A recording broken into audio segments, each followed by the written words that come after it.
क्या आप जानते हैं कि ईरान में असली ताकत राष्ट्रपति के पास नहीं है, बल्कि एक ऐसे व्यक्ति के पास होती है जिसे सुप्रीम लीडर कहा जाता है। वो शख्स जो सेना, न्यायपालिका, मीडिया और परमाणु नीति तक का अंतिम फैसला लेता है, वो है आयतुल्ला अली खामनेई। लेकिन सवाल ये है कि एक धार्मिक छात्र से लेकर दुनिया के सबसे ताकतवर इस्लामी नेताओं में शामिल होने तक का उसका सफ़र कैसा रहा। आज हम इस वीडियो में जानेंगे कि उनका बचपन कैसे बीता, इस्लामिक क्रांति में भूमिका कैसी रही, राष्ट्रपति से लीडर तक का सफ़र कैसा रहा, उसकी विचारधारा पश्चिम से टकराव और ईरान के परमाणु विवाद को लेकर बात करेंगे। आज उनका बचपन और शिक्षा को लेकर बात करते हैं।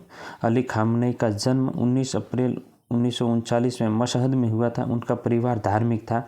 उनके पिता एक सम्मानित शिया आलिम थे। बचपन से ही उनका झुकाव इस्लामी शिक्षा की ओर रहा। उन्होंने मशहद में प्रारंभिक शिक्षा प्राप्त की, फिर कुम जाकर उच्च धार्मिक अध्ययन प्राप्त किया। वही उनकी मुलाकात एक ऐसे व्यक्ति थे जिससे उनकी ज़िंदगी बदल गई, रुहुल्लाह खामनेई।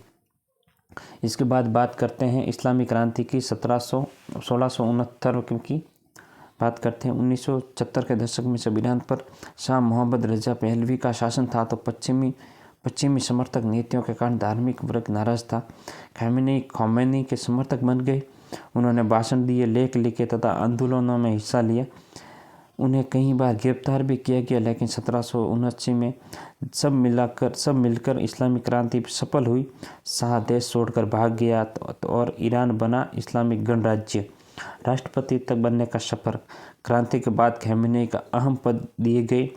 1981 में जब ईरान के राष्ट्रपति बने तो उस समय ईरान इराक युद्ध चल रहा था। उन्होंने युद्धकालीन नेतृत्व किया, लेकिन असली ताकत तब थी जब सुप्रीम लीडर खामेनी के पास थी। सुप्रीम लीडर बनना।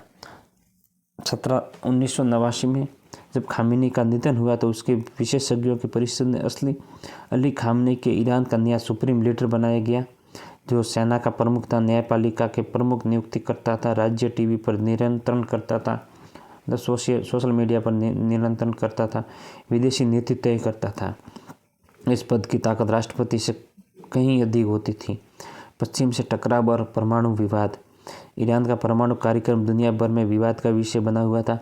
अमेरिका और यूरोपीय देश आरोप लगाते थे कि ईरान परमाणु हथियार बनाना चाहता है। खामनेई कहते परमाणु हथियार इस्लाम में हराम है। 2015 में जब एक समझौता हुआ जिसे कहा गया joint comparative plan of the action, लेकिन बाद में अमेरिका ने इसे अलग हो गया तथा इससे तनाव और भी बढ़ गया।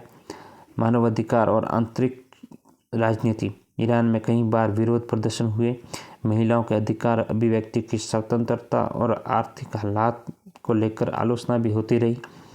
सरकार का कहना था कि देश की सुरक्षा और इस्लामिक मूल्यों की रक्षा जरूरी है। यहाँ पर विचारधारा और आधुनिकता के बीच संघर्ष शुरू हुआ। दोनों बीच के विचारधाराओं के बीच विचारधारा विलायत फ़क़ीह। खामेनी विलायत फ़क़ीह के समर्थक थे। इस सिद्धांत के अनुसार एक इस्लामी विद्वान को राज्य का सर्वोच्च नेता कहना चाहिए। ये मॉडल पश्चिमी लोकतंत्र से अलग था। ये धर्म और राजनीति का मिश्रण होता था। निष्कर्ष की बात की जाए तो अली खामनेई एक धार्मिक छात्र, एक क्रांतिकारी, एक राष्ट्रपति, 3 दशक से भी अधिक समय तक सुप्रीम लीडर हैं। उनके समर्थन के लिए वो इस्लामी मूल्यों के रक्षक हैं। उनके आलोचकों के लिए कठोर शासक भी हैं।